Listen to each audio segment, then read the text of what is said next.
Selamat siang teman-teman semua. Selamat bergabung di Dutox, sebuah online talk show yang akan mengangkat berbagai topik bermanfaat untuk kita semua, khususnya mahasiswa dan pelajar.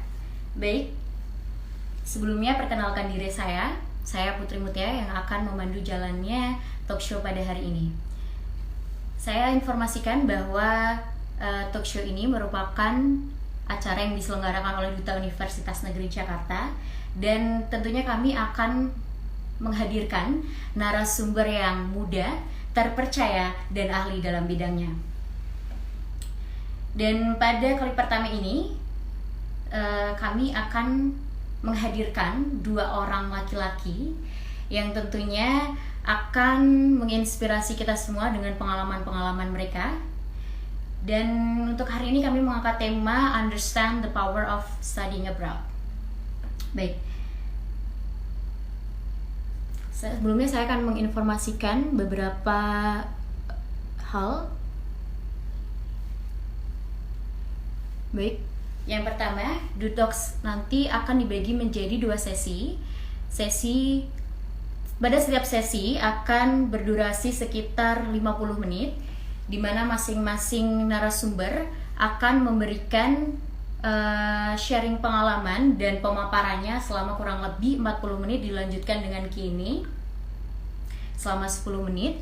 Kemudian untuk teman-teman yang ingin mengajukan pertanyaan, silahkan bisa dimasukkan di dalam question box, karena selama acara berlangsung kolom komentar akan kami tutup. Jadi agar tidak terjadinya menutupi gambar atau menutupi layar dari narasumber kami, jadi kami melakukan penutupan kolom komentar seperti itu. Kemudian karena keterbatasan waktu, maka setiap 1 jam sekali kami akan melakukan refresh. Untuk teman-teman, silakan bergabung kembali setelah kami selesai melakukan refresh tersebut. Baik, langsung saja saya ingin mengenalkan sedikit tentang narasumber untuk sesi yang pertama. Bernama lengkap Andre Orlando Gultom. Saat ini ia sedang menjalani studi master degree di The University of Melbourne dan memiliki banyak pencapaian.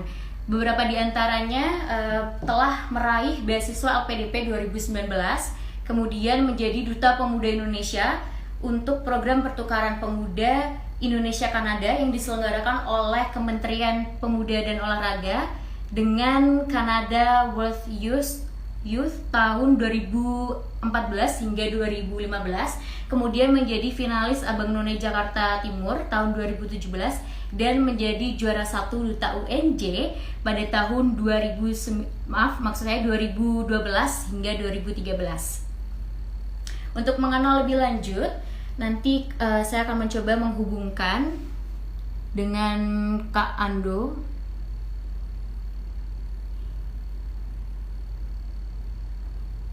Baik, nampaknya ya sudah ada Kak Ando. Nah, halo Kak Ando, sudah bersama kita semua. Kak Ando, Kak Andre Orlando. Halo Kak. Halo semuanya. Halo Putri dan teman-teman Duta WNJ. Halo Kak Ando, apa kabar? Baik banget. Kamu gimana di sana? Alhamdulillah baik juga Kak. Alhamdulillah Kak, semoga segala sesuatunya dalam keadaan baik ya Kak ya. Amin. Oh ya Kak, Kak Ando sekarang lagi ada di Aussie ya Kak? Iya, sekarang aku lagi ada di Melbourne, lagi kuliah tadi seperti yang Putri bilang, di University of Melbourne, di Melbourne Business School, jurusannya itu Master of Management, Accounting and Finance. Kak Ando, boleh nggak sih sebelum kita ngobrol lebih lanjut nih, aku pengen kakak nyeritain ke kita, Kak Ando ini kan punya banyak pencapaian ya Kak ya? Amin. Kalau lagi di masa pandemi kayak gini kan kita cuman stay at home. Nah, seorang Kak Ando Betul. yang punya pencapaian ini apa aja sih Kak yang kakak lakuin? Atau kesibukan saat ini? Oke, first of all, thank you banget nih udah mau ngundang saya pribadi di Dutox pertama, dan appreciate banget untuk Duta WNJ 2019 yang udah arrange ini semua. keren, pokoknya keren banget, especially di tengah pandemik ini, COVID-19 yang memaksa kita harus kayak kreatif, terus bisa pakai platform sosial media ini untuk menyebarkan sharing-sharing positif, biar kita semakin produktif lagi. Jadi, thank you so much. Oke, menjawab pertanyaan dari Putri tadi tentang ini ya, stay at home. Iya. Em, Pertama sih sebagai kewajiban sebagai mahasiswa pastinya aku fokus belajar ya, maksudnya karena kan baru banget sampai di Melbourne ini Februari akhir, terus Maret langsung masuk semester pertama, dan cuma 2 minggu atau 3 minggu gitu tiba-tiba langsung kayak kampus ditutup karena COVID, dan akhirnya kita jadi study online. Jadi memang fokus yang pertama study online, diskusi. Diskusi online itu banyak banget sekarang platformnya, dari kayak seperti kita tahu Instagram bisa, terus Zoom bisa, terus Google Meet atau apapun itu pasti diskusi tetap harus jalan sama teman-teman kampus. Biar apa ya, meskipun nggak face to face tapi kita masih bisa inilah berbagi info mata pelajaran, terus ngerjain tugas juga kayak gitu. Ya. Kalau selain Terus aktivitas ini Kak, oh iya, boleh dilanjut dulu. ya, terus abis itu paling karena awal-awal pandemik di Aussie ini, di Melbourne ini kan di Maret April itu kayak peak-peaknya gitu. Jadi kayak kita bener-bener nggak boleh keluar gitu.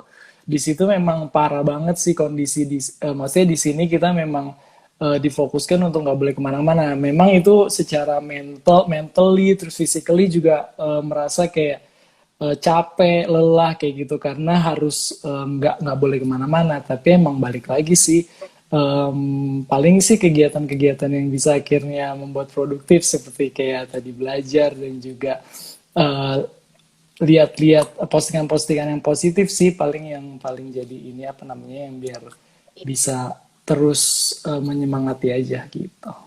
Ya, betul sekali Kak Ando. Berarti banyak ya Kak hal positif yang kita bisa lakukan selama kita harus stay at home. Baik, Betul. Kak Ando, kita punya beberapa pertanyaan nih, karena Kak Ando ini kan Wih, uh, banyak aja yang aku susah-susah baca tapi ya. CV Kak Ando tuh sampai pusing loh, banyak Aduh, banget soal capaiannya. oke Oke, siap. Kak Ando ini kan kuliah sekarang di luar dari beasiswa Kak ya? Betul, Betul, betul? Ya. betul. Nah, tapi sebelum itu aku tuh pengen tahu, penasaran banget apa sih yang bikin Kak Ando itu termotivasi untuk bisa Mm-mm. study abroad. Terus impact dari study abroad ini apa sih yang kakak bener-bener rasain di hidup kakak? Oke. Em, yang pertama, kalau ditanya tentang kenapa, terus kayak motivasi kenapa mau study abroad, yang pertama memang karena ceritain background aku dulu ya. Mungkin waktu itu lulus dari UNJ kan 2012, jurusan akuntansi. Sorry, 2017 lulus, masuk Oh, 2012, terus lulus 2017, terus habis itu em, dapat kerjaan langsung kebetulan di pemerintahan di Kementerian Keuangan, tapi memang pegawai non PNS kayak gitu. Dan dari situ sekitar hampir 3 tahun di Kementerian Keuangan, memang berkutat dengan em, finance, tentang project administrator yang berhubungan dengan keuangan, tapi dengan keuangan infrastruktur, yaitu infrastruktur pemerintah kayak gitu. Dan dari situ selama kurang lebih 2 tahun lah, 2 tahun bekerja di situ, ngerasa kayak em, passionnya semakin nemu nih di dunia finance, tapi finance yang untuk infrastruktur gitu, untuk penyediaan layanan fasilitas umum gitu. Dan dari passion itu terus kayak mikir kayaknya ilmu-ilmu yang gue dapetin ini, kayak maksudnya yang kemarin itu kayaknya kurang nih untuk bisa nantinya gue bisa achieve goal untuk jadi finance specialist di bidang infrastruktur nantinya gitu. Jadinya setelah merasa kayaknya kurang nih, jadi aku mulai kayak apa yang bisa membuat pengetahuan ini bertambah ya dengan salah satunya itu kuliah. Maksudnya kuliah lagi, ambil S2, terus habis itu agar lebih tahu lagi nanti goal aku untuk bisa menjadi finance specialist di bidang infrastruktur itu akan bisa di-equip lah gitu. Jadi memang yang pertama itu motivasinya adalah karena tahu tujuan cita-cita aku nantinya ke depan mau jadi apa kayak gitu. Sehingga membuat aku mau kuliah lagi. Terus yang kedua itu kecintaan akan belajar sih sebenarnya. Setelah akhirnya bisa tahu dunia kerja itu seperti apa, terus bagaimana dunia profesional, harus benar-benar bisa bekerja dengan integritas, terus dengan pokoknya dengan profesional, dengan apapun yang materi-materi yang udah kita tahu, terus kita buat sebagai usulan di kantor, pokoknya tentang pekerjaan semuanya. Terus tapi ya itu dulu ya, balik lagi kayak akhirnya ngerasa kayaknya harus ada ilmu ataupun kayak pengetahuan yang harus saya tambahkan lagi gitu. Jadi suka banget belajar, jadi mau deh lanjut lagi S2. Terus kenapa akhirnya keluar negeri? Memang seperti kita ketahui ya, pastinya kita semua di sini mau mendapatkan fasilitas pendidikan yang lebih baik lagi dan lebih baik lagi. Jadi menurut saya itu semua dapat saya dapatkan di kampus ini di The University of Melbourne di Australia, sesuai dengan jurusan yang saya mau juga gitu sih. Wah, keren banget sih Kak. Apalagi poin yang suka belajar gitu loh. Karena mungkin masih banyak termasuk saya yang kadang-kadang aduh males banget belajar. Mungkin dari situ yang harus dievaluasi adalah kita harus mencintai apa yang sedang kita kerjakan seperti itu. Betul. Oke. Terus nih Kak, kan nggak semua dari kita mungkin tahu tentang beasiswa. Makanya kita pengen nanya sama Kakak, hustle and struggle Kakak dalam meraih beasiswa itu apa aja sih Kak? Terus menurut Kakak lebih baik mana yang Kakak sarankan, beasiswa dari pemerintah Indonesia atau beasiswa dari luar? Oke. Hustle and struggle ya. Sebenarnya setiap kita pasti punya banyak ya, maksudnya setiap orang-orang atau individu yang dapat beasiswa ataupun yang sekarang udah keluar negeri untuk berkuliah ataupun yang sudah selesai pasti punya masing-masing. Tapi ini point of view dari saya pribadi, semoga bisa jadi inspirasi juga buat teman-teman. Yang pertama itu adalah jangan takut untuk bermimpi, bermimpi yang tinggi. Maksudnya adalah setiap kita pasti punya mimpi, nggak harus yang bisa keluar negeri, nggak harus yang harus jadi ini A, B, C, tapi setiap orang pasti punya mimpinya masing-masing. Coba dimimpikan mimpi itu, work on it, terus jangan lupa raih mimpi itu. Dan setelah tahu mimpinya apa, kita harus bangun, jangan cuma mimpi doang. Maksudnya jangan cuma tidur doang gitu kan, kalau mimpi kan bisa tidur. Nah itu tapi harus bangun yang kedua, harus bangun, harus mempersiapkan semuanya. Oleh karena itu yang paling penting kedua adalah preparation. Preparation is important bagi saya pribadi. Untuk melakukan hal apapun, untuk mencapai mimpi apapun itu nggak harus kuliah, nggak harus sekolah, nggak harus menjadi apa, tapi preparation is important. Karena seperti kita tahu kalau jadi seorang atlet untuk berlatih di Olimpiade, untuk bertanding di Olimpiade pasti mereka kayak olahraganya tuh gila-gilaan, maksudnya persiapannya itu gila-gilaan. Karena itu akan jadi bekal mereka untuk nanti bertanding di Olimpiade. Nah, seperti juga untuk kita semua, apapun yang kita mau tuju, goals kita apa, kita harus siapkan itu semua dari hal yang paling kecil, pokoknya dari hal-hal yang sepelenya sampai yang besarnya harus disiapkan gitu. Gitu, itu yang kedua. Yang ketiga itu, jangan pernah menyerah. Meskipun ini kayak ya elah semua orang juga ngomong kayak gini kan, maksudnya kayak semua orang juga ngomong kayak gitu, tapi itu memang bener kalau kalian resapi kata-kata itu, jangan pernah menyerah, itu tuh magic banget sih. Karena dalam apply beasiswa ini saya juga kelihatannya aja banyak CV-nya itu yang kayak banyak gitu kesukaan pun, tapi dibalik itu semua kegagalan juga banyak sebenarnya. Jadi Tapi dalam apa ya? Dalam menyikapi itu yang paling susah gitu. Kayak misalkan apply LPDP ini ceritanya itu saya baru udah tahu, sorry, gimana? Putus-putus ya? Udah ya? Halo?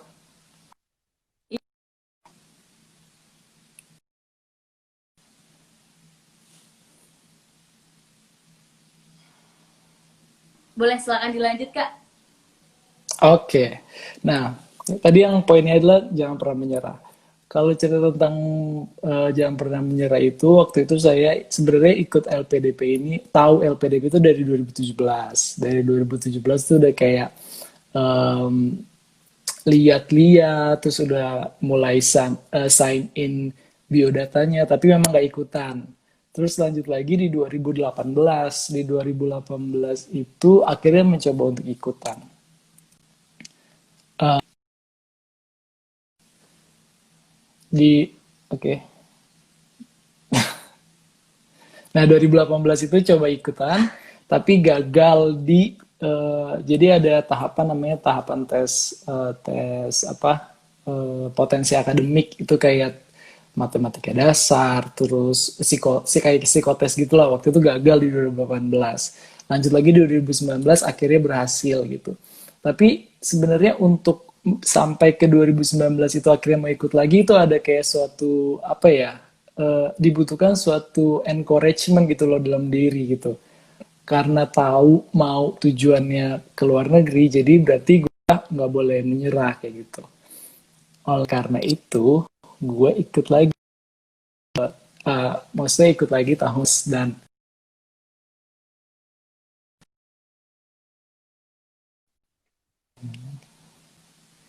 oke.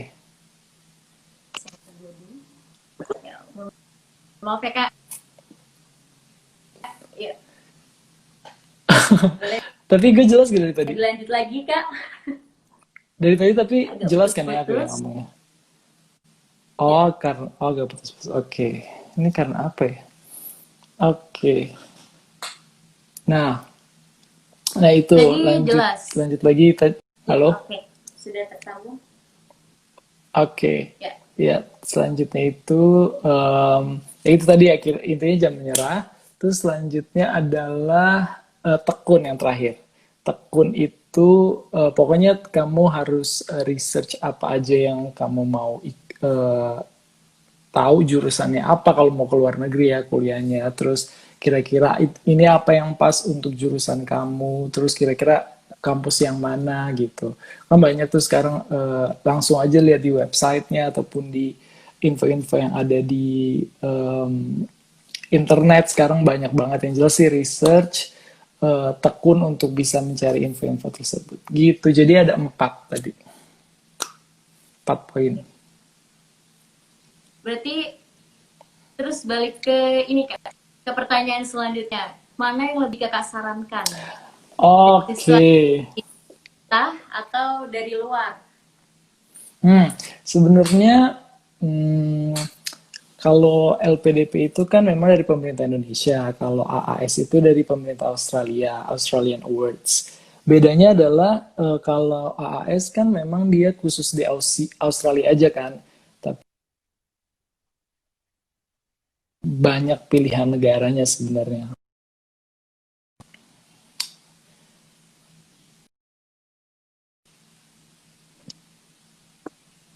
Oke, halo. Oke. Ya, Oh ya, sudah tersambung kembali Kak Ando? oke. Jadi kalau AAS itu kan dari pemerintah Australia, kalau dari LPDP itu dari pemerintah Indonesia dan AAS hanya Australia doang. Jadi kalau misalnya teman-teman yang mungkin maunya udah tahu mau Australia aja ya bisa coba AAS. Tapi kalau misalnya kemarin aku milih LPDP karena memang LPDP itu kan banyak pilihan negaranya kan ya gitu. Ada kebetulan kita dapat 3 pilihan dan aku kemarin milih Australia, terus ada yang ke Inggris sama ke Amerika juga. Jadi tapi yang pertama memang ke Australia. Jadi LPDP itu mencakup beberapa negara. Itu aja sih sebenarnya perbedaannya. Kalau yang mananya itu tinggal pilih kamu mau memang Aussie aja atau negara lain kayak gitu. Jadi tergantung dengan tujuan dan kebutuhan kita ya Kak ya. Betul, betul. Oke, oke. Terima kasih Kak Ando untuk jawabannya. Aku pengen Kakak cerita lagi Mm-mm. dikit-dikit. Pas Kakak awal-awal di Aussie, Kakak tuh ngerasa culture shock. Kalau Oke. dia, how do you deal with the culture shock? So it doesn't Oke. really bother me. Mhm, mhm. Culture shock, pasti sih sebenarnya kayak kemanapun kita pergi, kayaknya pasti ada kayak adaptasi gitu yang baru untuk daerah ataupun lokasi itu gitu.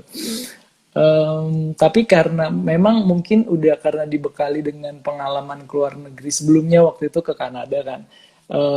Meskipun udah lama sih, maksudnya di 2014 dan cuman 3 bulan gitu. Tapi at least udah tahu seperti apa kayak sebenarnya dunia luar tuh seperti apa gitu. Tapi memang kalau untuk teman-teman yang belum pernah gitu, yang memang kayak tiba-tiba harus akhirnya pertama kali keluar negeri kuliah gitu, yang harus dilakukan adalah pertama yaitu tadi balik lagi ke research, terus preparation karena itu penting. Sekarang kayaknya udah lebih gampang nggak sih di era sosial media gini untuk tahu kira-kira tuh Aussie cuacanya kayak gimana sih, maksudnya kayak Melbourne tuh cuacanya kayak gimana, terus harus pakai baju apa kayak gitu, maksudnya harus harus gayanya tuh kayak gimana tuh kan bisa langsung dicek, terus cuacanya gimana, terus kira-kira kalau misalkan sampai bandara seperti apa kayak gitu kan udah banyak juga sih informasi sekarang di internet di dunia maya gitu. Jadi paling teman-teman yang kayak akhirnya nanti kalau punya berkesempatan untuk keluar negeri untuk kuliah ataupun untuk pergi untuk melakukan apa misi kebudayaan ataupun pendidikan exchange student, kalian harus research banyak-banyak, terus habis itu harus mungkin bertanya juga sama kayak senior dan juga teman-teman yang memang sudah ada di negara tersebut sebelumnya atau sudah pernah kayak gitu. Jadinya memang kita udah persiapan nih dari Indo kayak apa aja yang harus dibawa, apa aja yang harus dipersiapkan gitu. Dan selanjutnya itu harus percaya diri untuk bersosialisasi. Jangan pernah malu untuk bertanya. Bener kayak apalagi kan kalau orang Asia nih orang Indonesia paling kayak somehow tuh suka kayak malu gitu kan ya, malu nggak enakan, terus Iya, kayak enak. ngapain sih kayak ngomong bahasa Inggris tuh apa sih gitu kan, kayak takut gitu atau gimana gitu. Tapi kalau udah sampai sini, udah sampai di tahap ini gitu, kalian harus benar-benar percaya diri, harus mau bersosialisasi dan tanya aja yang nggak tahu gitu, karena memang budaya di sini adalah kalau nggak tahu ditanya gitu, jangan diem gitu. Terus itu sih tadi, jadi ada 3 sih. Research, terus cek-cek di internet, tanya orang sekitar, dan juga percaya diri untuk bersosialisasi. Baik, Kak Ando, sebelumnya saya ingin mengingatkan teman-teman lagi untuk apabila punya pertanyaan bisa langsung ditulis di question box yang ada di samping konten. Baik, Kak Ando, Kak Ando dulu kan pernah jadi duta ya Kak ya? Pernah udah lama banget sih, udah tua banget, parah. Tahun 2012 ya Kak? 2012 pertama kali itu duta di UNJ diadain pertama kali. Aku kan sekarang duta yang 2019 nih Kak. Nah, aku tahu dong, kita kan pengen punya mimpi kayak Kak Ando juga dong pastinya. Betul. Dan ada nggak sih Kak pengalaman Kakak selama jadi duta yang itu tuh berguna banget buat kehidupan Kakak sekarang, buat Kakak dalam mencari beasiswa ataupun dalam Kakak melanjutin karir di luar negeri? Oke, ada banget sebenarnya. Kalau dari saya pribadi sebenarnya setiap aktivitas ataupun kegiatan yang saya lakuin tuh pasti ada manfaatnya gitu untuk kehidupan saya ke depannya. Salah satunya juga Duta WNJ. Di Duta WNJ tuh kayak banyak banget ketemu sama teman-teman ataupun orang-orang yang sama-sama punya mimpi besar gitu. Jadi dan sama-sama mempunyai kayak positivity gitu loh di sekitar. Jadi kayak sudah masuk ke lingkungan yang positif, terus jadi kita sendiri tuh jadi kayak punya mindset yang kayak oh gue juga bisa harus punya mimpi yang gede nih gitu. Kayak waktu dengan teman-teman satu angkatan ya, waktu itu kayak nanti ada Derry, terus ada kayak Agnes, ada siapa lah satu-satu, banyak, ada Kak Yudi. Aku paling kecil gitu ya dibanding yang lain gitu ya. Jadi kayak wah ini keren-keren banget sih orang-orang ini, maksudnya kayak eh, kok udah bisa punya prestasi kayak gini ya, terus punya mimpi kayak gini ya. Gue juga mau dong kayak gitu, dan itu sih kayak eh, apa ya, kayak positivity-nya tuh kayak nularin aja gitu, nularin ke diri saya pribadi, sehingga kayak saya juga punya, kayak akhirnya punya mimpi juga bisa sekarang kayak gini ke luar negeri. Dan selain itu dulu kan kalau Duta WNJ 2012 tuh masih sama Memwit ya, jadi kayak, dan memang Memwit kan backgroundnya public speaking gitu, jadi memang di Duta WNJ ini diajarin banget gimana bisa ngomong di depan publik, terus kayak percaya diri gitu, terus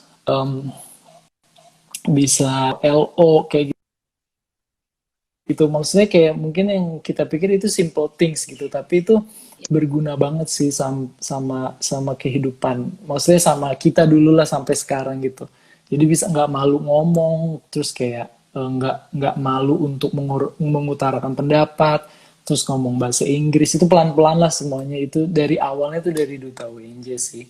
Terus selanjutnya diskusi. Karena di Duta WNJ kan kita 1 tahun ya, maksudnya kayak eh, waktu menjabatnya atau berkegiatan di Humas UNJ-nya tuh 1 tahun.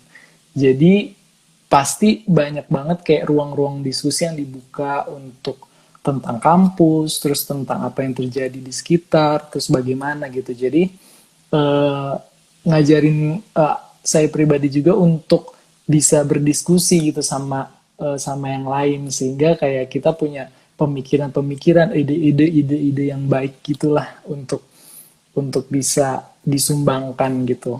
Dan sekarang berguna banget sih, maksudnya kita jadi pribadi yang sekarang kalau misalkan ada apa-apa, ada hal yang harus dimintakan pendapat, jadi kita harus kayak berani ngomong, pede kayak gitu. Iya, itu sih percaya diri yang terakhir gitu. Keren banget Kak Ando. Aku jadi kayaknya gue nggak boleh kalah nih sama Kak Ando. Ando, tips misalkan, sorry nih Mm-mm. Kak,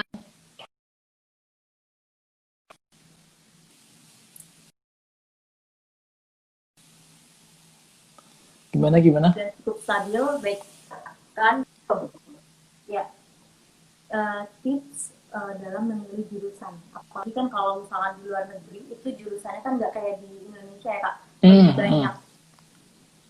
Kak, biar juga nggak ngerasa kayak kita udah dapetin beasiswa terus Mm-mm. kita ngejalanin karena mungkin kita nggak sesuai dengan jurusan yang kita pingin, atau pokoknya kita nggak mantep gitu ngejalaninnya. Gimana sih Kak Iya. tipsnya?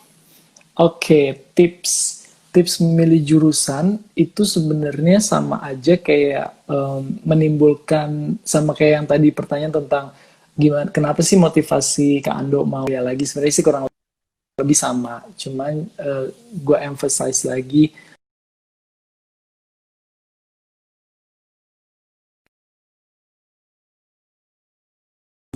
kita tahu goals atau kita tahu tujuan kita.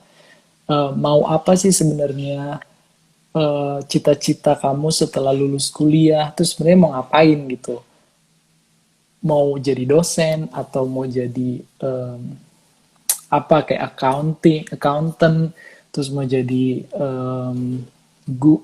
apa guru, ataupun mau jadi apa ke depannya, kamu harus tahu dulu itu pertama. Dan kalau aku pribadi memang dulu kenapa milih jurusan akhirnya accounting and finance itu karena memang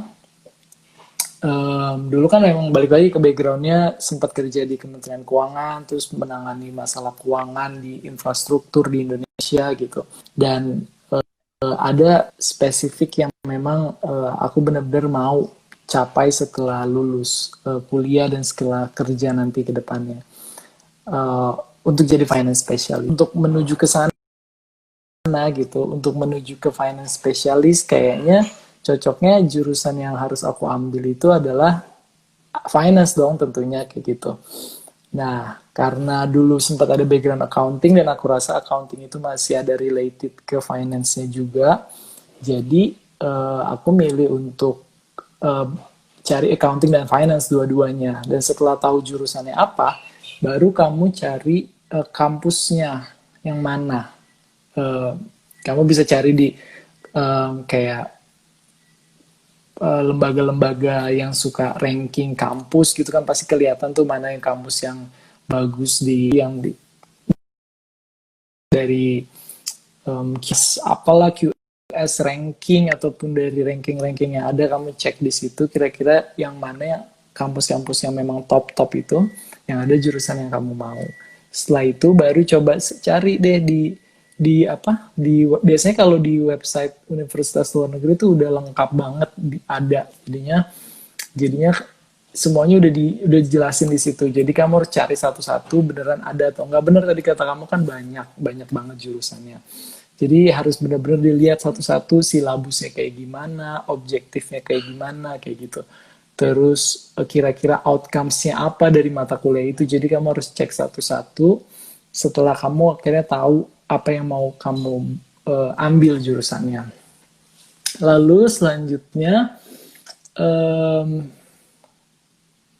itu sih kayak kalau misalkan mau beasiswa misal kayak LPDP gitu ya, mulai dipersiapkan untuk persyaratannya, karena memang sebenarnya untuk tips tips ikut LPDP itu ataupun mendapatkan beasiswa sih menurut saya itu dibutuhkan adalah ketekunan gitu, maksudnya kayak ya itu tadi nggak gampang nyerah gitu dan tetap mau jalanin aja terus setiap prosesnya gitu, bukan karena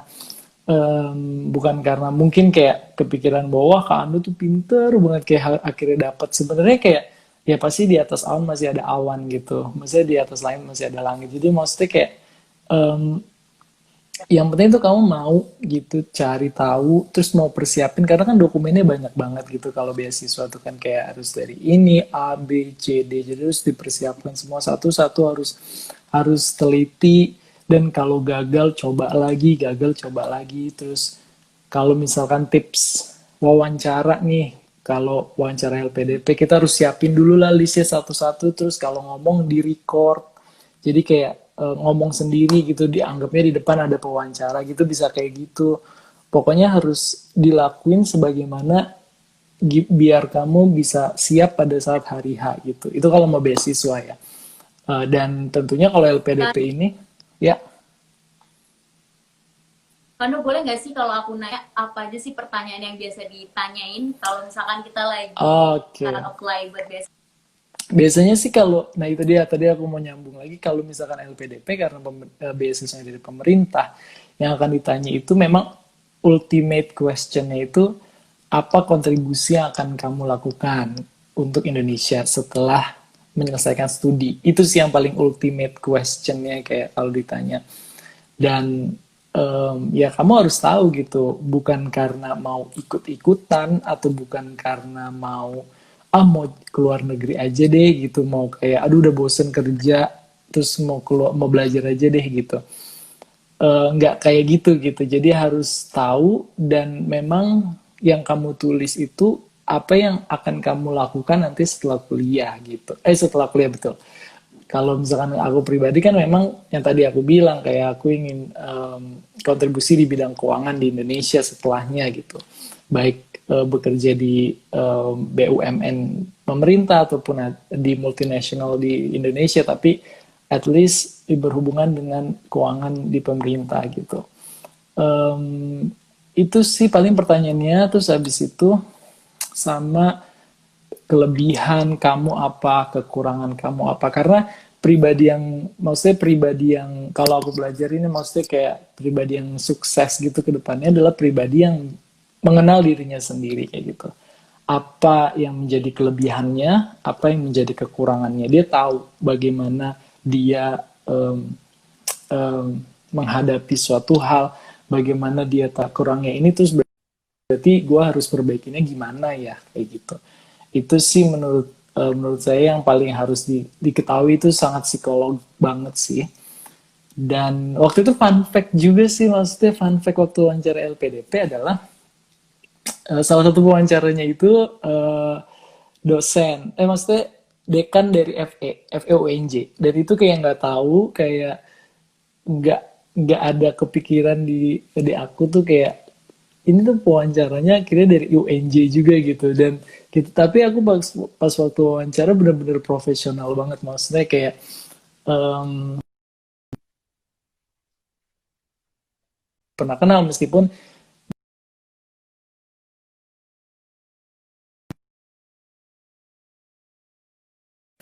em, tapi pas wawancara tuh bener-bener profesional banget. Terus mencoba menjawab apa yang kayak dia terus jawab gitu, nggak tahu kenapa kayak itu kayak jalan Tuhan aja gitu untuk wawancara itu jadi smooth gitu, karena mungkin itu lagi dibalik lagi ke preparation, karena gue bener-bener kayak nyiapin semua list pertanyaan, terus di rehearsal sendiri gitu loh, kayak ngomong sendiri di kaca, terus kayak di record gitu, kayak mungkin orang ngapain sih gitu, kayak orang kayak nggak penting, tapi itu worth it banget kalau untuk dicoba nanti, karena bakal siap banget di hari-hari itu. Oke Kak, satu pertanyaan terakhir nih Kak dari aku. Ini dari aku pribadi Kak, karena Oke, aku boleh, suka boleh. takut kalau misalkan nulis esai itu apa sih yang dilihat, ataukah cara penulisannya, ataukah idenya sendiri, poin utama dari penulisan esai.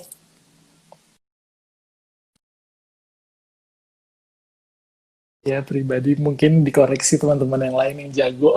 Tapi kalau menurut saya pribadi sih, intinya kamu tahu apa yang mau kamu capai gitu. Kamu tahu apa tujuan kamu. Kamu nggak, maksudnya mengada-ngada tulisan itu tuh bener gitu. Karena apa yang kamu pelajari selama ini, dan apa yang akan kamu buat ke depannya gitu. Dan tentunya dibarengin juga sama data-data yang tepat. Terus kayak, kalau misalkan aku memang dulu based on data banget ya, karena terkait dengan pekerjaan aku banget gitu kan, pekerjaan waktu di Kementerian Keuangan, jadi kayak bener-bener itu based on data. Terus apa gapnya, maksudnya kayak permasalahannya apa yang ada di pekerjaan aku dulu itu yang sehingga membuat aku mau untuk kuliah gitu, kayak eh, sehingga itu gap itu tuh membuat aku ngerasa kayaknya aku harus butuh ilmu lagi deh nih untuk didapetin di S2 itu sih. Terus akhirnya itu balik lagi ke kontribusi apa gitu. Jadi dan dan yang terakhir itu harus meyakinkan gitu, convincing aja gitu kalau esainya itu benar-benar kamu memang layak untuk mendapatkan itu gitu. Dan itu balik lagi sih ke latihan, terus ke mungkin bisa ditanya ke senior-senior yang udah mungkin lebih berpengalaman. Terus kalau bahasa Inggris, kalau esai bahasa Inggris, biasanya untuk ke kampusnya ya kan, kalau apply ke kampusnya kan pakai esai bahasa Inggris ya. Jadi kayak kalau bahasa Inggris lagi harus benar-benar grammatically-nya itu dicek. Terus concise, nggak bertele-tele gitu, harus detail, pas gitu tujuannya apa gitu.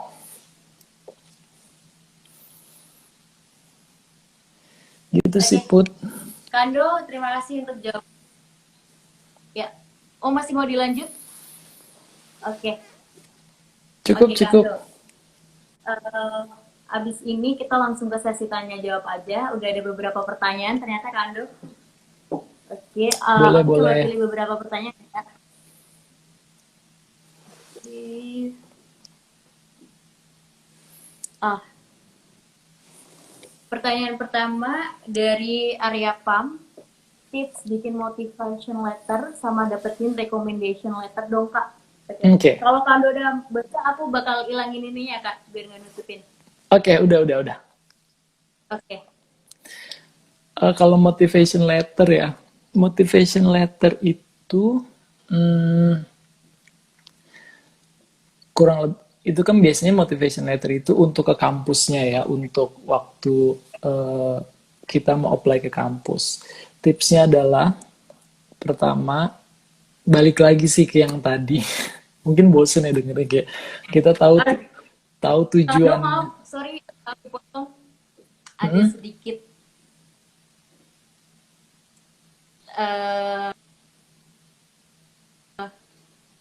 ya ada sedikit gangguan Kak. Boleh langsung dilanjut aja.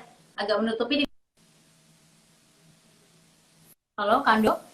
Halo, halo. Gimana, gimana?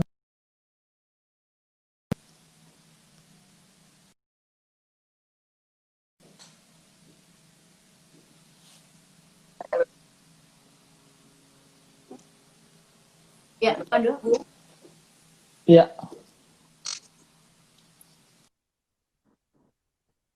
gimana, gimana, Put? Ya, sudah tersambung, Kando? Gimana? Baik. Mungkin Kando bisa melanjutkan, tapi maaf, ada sedikit Oh, nggak apa-apa, nggak gangguan apa-apa. di layar. Nggak apa-apa, yang penting suaranya jelas sih. Gitu. Oke.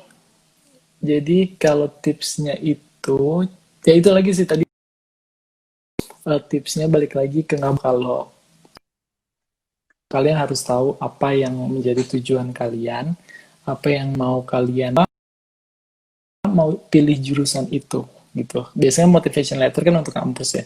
Jadi kayak kenapa apa kayak poin-poin yang membuat kalian tuh butuh untuk masuk misalnya ke accounting and finance gitu. Karena misalkan kalau kalau saya misalkan ya karena selama ini saya kerja di finance di bidang finance dan saya rasa ada ilmu-ilmu yang misalkan yang belum saya dapat misalkan value for money ataupun tentang investment management terus ataupun tentang hal-hal lain gitu yang mungkin saya itu belum dapat di S1 dan selama di dunia profesional saya ngerasa kayaknya kurang gitu sehingga saya um, mempunyai kayak kemauan untuk bisa tahu ilmu itu melalui jurusan ini gitu.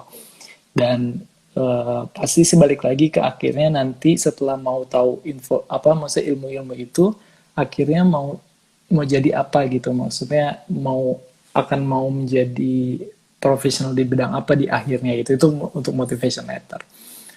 Um, Kalau untuk recommendation ini biasanya kan dimintanya itu dari um, dosen ataupun kalau misalnya masih kuliah ya belum ada background pekerjaan biasanya kan dari dosen ataupun misalkan yang pernah ikut kegiatan-kegiatan di luar misalkan kegiatan kepemudaan atau kegiatan budaya ataupun apapun itu biasanya diminta dari orang-orang yang pernah ada di organisasi yang sama kayak kalian terus sama kalau udah kerja berarti sama atasan.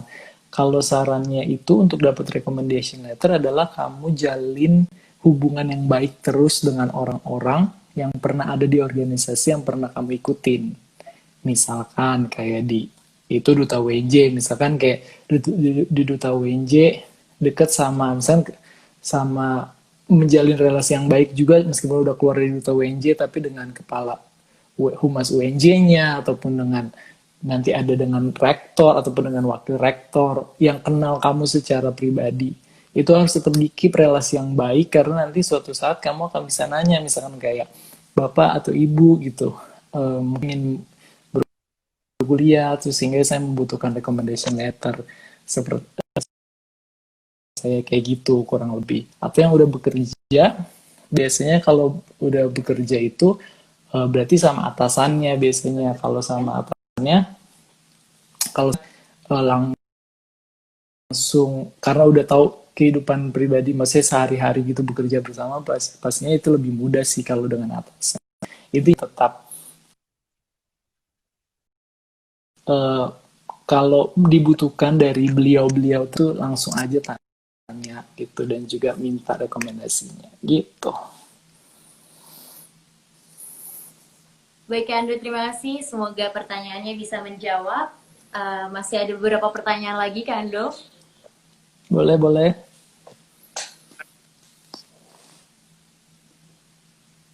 Mungkin ini Ufi. mepet tadi yang udah di iniin sama kakak ya, yang udah dijelaskan sama kakak ya, kualifikasi umumnya. Mungkin sedikit aja kak, karena tadi sudah disinggung. Oke. Halo sebelumnya untuk Ufi, apa kabar? Semoga sehat-sehat selalu. Kalau syarat-syarat kualifikasi umumnya, mungkin kalau dari sini belum detail ya, tapi kalau umumnya paling ya udah lulus S1, terus apa ya, ikut aktif berorganisasi, terus ada nilai TOEFL atau IELTS. Itu kalau keluar negeri itu waktu tahun aku sih IELTS-nya 6 ya. 6 ya kalau nggak salah 6, terus TOEFL-nya itu eh, 550 apa kalau nggak salah. Coba nanti dicek lagi, terus itu bahasa Inggris yang jelas. Terus udah tahu lah sih kualifikasi umumnya itu ada suruh kumpulin esai, 2 esai. Waktu itu aku rencana studi dan juga proposal studi. Kalau rencana studi itu isinya tentang kenapa mau pilih jurusan itu, terus nantinya mau ngapain kontribusi untuk Indonesia. Tapi kalau untuk proposal itu lebih detail. Kalau proposal studi itu kayak jurusan apa aja yang mau diambil sih di University of Melbourne, di jurusan aku tuh apa aja yang mau diambil kayak gitu. Terus sama kira-kira S yang harus ditempuh dan lain-lain itu di proposal studi. Itu sih yang secara umum gitu. Isinya bisa langsung dibuka di lpdp.kemenq.id. Itu semua lengkap di situ. Tapi sayangnya kayaknya sekarang karena sih untuk pendaftaran